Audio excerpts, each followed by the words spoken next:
మన ప్రభువైన యేసుక్రీస్తు నామమున అందరికీ ప్రైజ్ ది లార్డ్.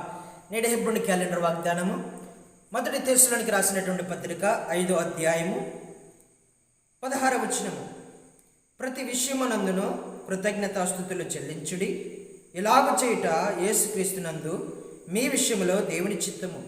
ప్రతి విషయమునందును దేవునికి కృతజ్ఞతాస్తుతులు చెల్లించాలి, ఇది దేవుని చిత్తము అని పౌలు గారు చెబుతున్నటువంటి మాటలు. ప్రతి విషయంలో, ప్రతి దాని విషయంలో దేవునికి కృతజ్ఞతాస్తుతులు చెల్లించాలి. మనం ఏమి చేస్తున్నా సరే ప్రతి దాని విషయమే దేవునికి కృతజ్ఞతాస్తుతులు చెల్లించాలి. కృతజ్ఞత కలిగినటువంటి వారముగా ఉండాలి, కృతజ్ఞత భావము కలిగినటువంటి వారముగా ఉండాలి. మన ఎడల దేవుడు చేసేటువంటి మేలులు ఎంతో గొప్పవి, ఎంతో దొడ్డవి. మన ఎడల ఆయన చేసేటువంటి సంకల్పాలు, అద్భుతములు, ఆశ్చర్యకార్యములు ఎన్నో ఉన్నాయి. మనకి కంటికి కనబడలేనటువంటివి, చెవికి వినబడలేనటువంటివి, మనుష్య హృదయానికి గోచరము కాలేనటువంటివి ఎన్నో ఉంటాయి.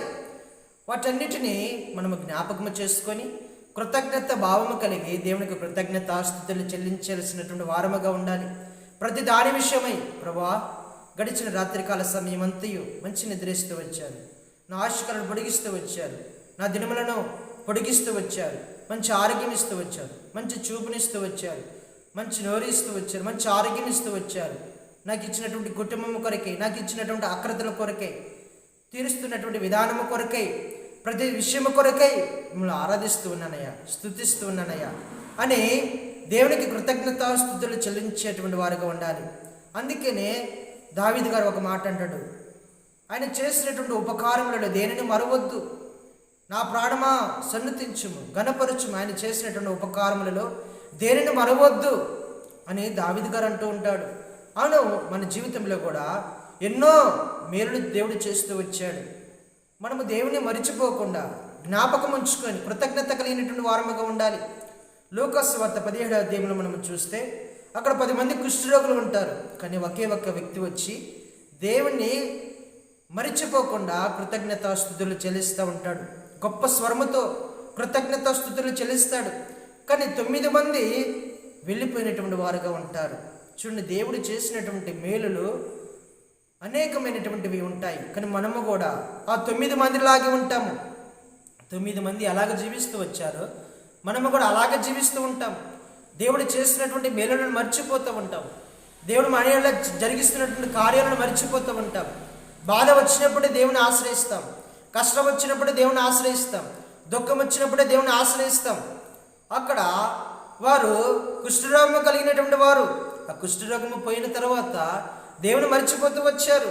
మన జీవితంలో కూడా మనకు శ్రమలు, ఇబ్బందులు ఏమైతే వస్తాయో అప్పుడు దేవుని ఆశ్రయిస్తాము.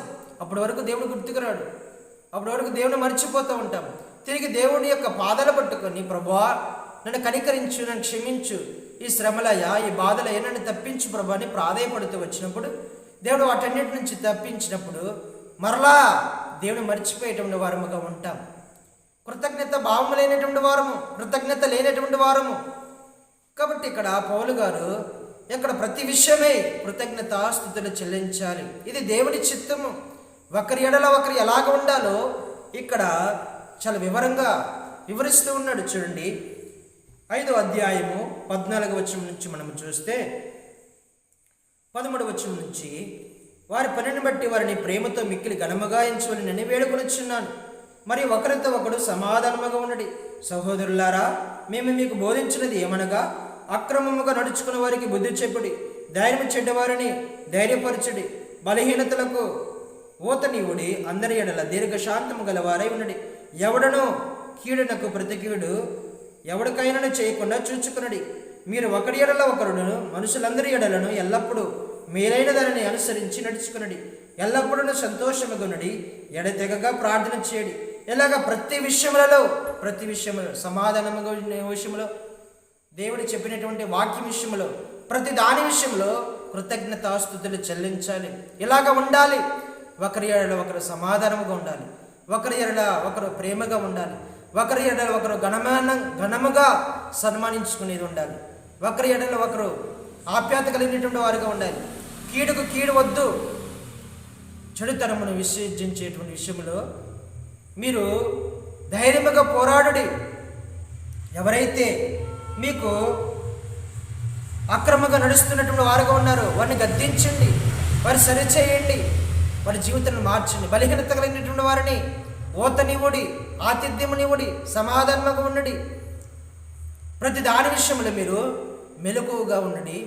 ప్రార్థన యందు, సహవాసం యందు పట్టుదలగినటువంటి వారుగా ఉండండి. ఇలాగ ఉండండి. ఇలాగ ఉన్న తర్వాత ప్రతి దాని విషయమై దేవునికి కృతజ్ఞతాస్తుతులు చెల్లించండి. ఒకరి ఎడల ఒకరు జీవిస్తున్నటువంటి విధానాన్ని బట్టి దేవుని మర్చిపోకుండా కృతజ్ఞతాస్తుతులు చెల్లించండి. ఇవి దేవుడు నేర్పిస్తున్నటువంటివి. కాబట్టి దేవుని మర్చిపోతే ఎలాగా? మర్చిపోకూడదు. ఆప్యాయంగా ఉండమనేది దేవుడే. ఘనంగా సన్మానించుకోండి అని దేవుడే చెప్పేది. కీడుకు కీడు వద్దు అనేది దేవుడే చెప్పేది. ప్రేమ అనురాగాలు కలిగినటువంటి వారుగా ఉండమని దేవుడు చెప్పేది. సంతోషముగా ఉండండి. అక్రమంగా చేస్తున్నటువంటి వారిని గద్దించుడి. బలహీనత కలిగినటువంటి వారు ఓతనివ్వడి, ఆతిథ్యమునివ్వడి అని ప్రతిదీ దేవుడే చెబుతూ ఉన్నాడు. కాబట్టి ప్రతి దాని విషయంలో దేవునికి కృతజ్ఞతాస్తుతులు కలిగి ఉండండి. ఇలాగ జీవిస్తున్నటువంటి మీ జీవితంలో దేవుని మర్చిపోకూడదు. ఇది దేవుడే చెబుతూ ఉన్నాడు. దేవుని ప్రకారముగా నడుచుకునేటువంటి వారుగా ఉండాలి. కాబట్టి మన వల్ల ఏమీ కాదు, మన యొక్క జ్ఞానము చేత, మన భక్తి చేత మన వల్ల ఏమీ కాదు. కానీ దేవుడు చెబుతూ ఉన్నాడు. కాబట్టి ప్రతి దాని విషయంలో ఇలాగ నడుచుకొని కృతజ్ఞతాస్తుతులు చెల్లించేటువంటి వారముగా ఉండాలి. కృతజ్ఞత కలిగినటువంటి వారముగా ఉండాలి. దేవుణ్ణి సేవించే విషయంలో, దేవుని గణపరిచే విషయంలో, దేవుని చిత్తం ఎరిగేటువంటి విషయంలో ఎలాగున్నాం? దేవుని చిత్తం ఇది. ఒకరి ఎడల ఒకరు సమాధానముగా ఉండటము దేవుని చిత్తము. ప్రతిదీ ఇక్కడ దేవుని చిత్తం అంటే ప్రేమగా ఉండటము దేవుని చిత్తము, ఘనముగా సన్మానము చేసుకోవటము దేవుని చిత్తము, ప్రేమ అనురాగాలు కలిగి ఉండటము దేవుని చిత్తము, సంతోషముగా ఉండటము దేవుని చిత్తము, ఆప్యాయతగా ఉండటము దేవుని చిత్తము, ఆతిథ్యము దేవుని చిత్తము, సంతోషముగా దేవుని సేవించేటువంటి విషయంలో దేవుని సేవించడము, పొరుగువారి ఎడల సంతోషంగా ఉండే దేవుని చిత్తము, ప్రతి దాని విషయము చెడుదాన్ని అక్రమంగా ఉన్నటువంటి దాన్ని ఖండించడము దేవుని చిత్తము, బలహీనత కలిగినటువంటి వారిని బలపరచడము దేవుని చిత్తము. ఇవన్నీ దేవుని చిత్తాలు. దేవుని మందిరానికి రావటము, దేవుని మందిరంలో పరిచయం చేయడము, ప్రార్థన సహవాసంలో ఉండటము, పరిచయం చేయటము, దేవుని యొక్క ప్రతి దాని విషయంలో ముందుండటము దేవుని చిత్తము. వీటన్నిటిని మనము దేవుని చిత్తముగా భావించుకోవాలి. దేవుని చిత్తం ఇది. ఇవి చేయటము దేవుని చిత్తము. ప్రతి దాని విషయము దేవునికి కృతజ్ఞతాస్తుతులు చెల్లించవలసినటువంటి వారముగా ఉండాలి. ఇలా ఉండమనేది దేవుడే. మన దేవుణ్ణి మరిచిపోతే ఎలా?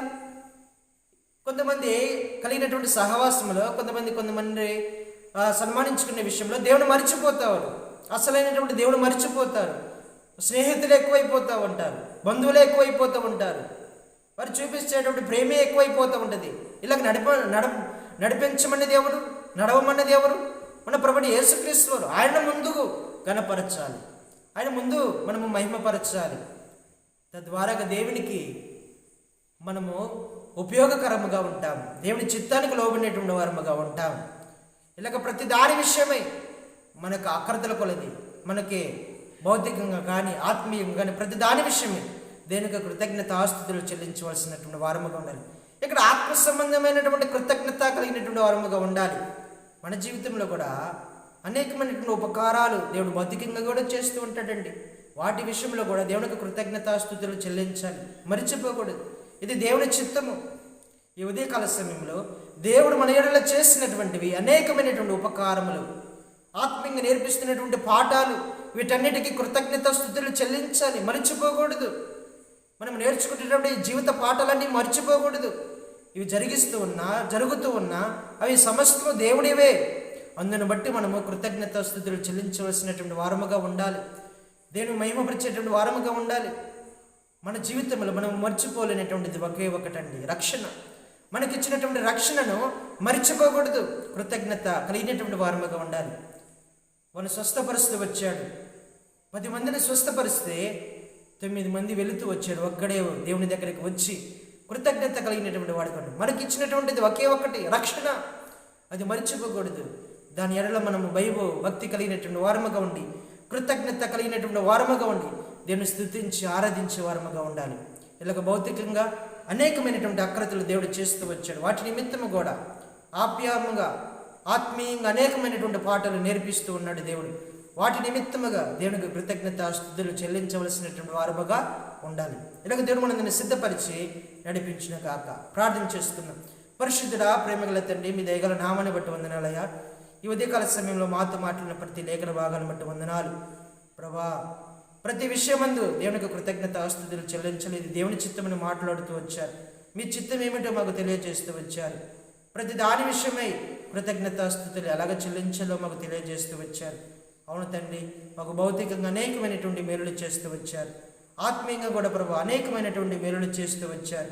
ఇందుని బట్టి మిమ్మల్ని కృతజ్ఞతాస్తుతులు చెల్లించేవారుగా మమ్మల్ని సిద్ధపరచండి. మీరు ఇచ్చినటువంటి రక్షణకై ఎప్పుడు కృతజ్ఞతాస్తుతులు చెల్లించేటువంటి వారముగా మమ్మల్ని సిద్ధపరుస్తున్నామని ప్రభా, మీరు చెప్పినటువంటి వాక్యానుసారంగా మీ చిత్తానికి లోబడి జీవించేటువంటి వారముగా మమ్మల్ని సిద్ధపరుస్తున్నామని ప్రార్థన చేస్తూ, వాక్యం ఇచ్చినటువంటి ప్రతి ఒక్కరి జీవితంలో ఇలా లోతైన కార్యం జరిగిస్తున్నామని, బిడ్డలు దీవించి ఆశీర్వదిస్తున్నామని ప్రార్థన చేస్తూ ప్రభు యేసుక్రీస్తు పరిశుద్ధ నామములు ప్రార్థించి అడిగి పెట్టుకుంటూ నామ తండ్రి, ఆమేన్. అందరికీ ప్రైజ్ ది లార్డ్.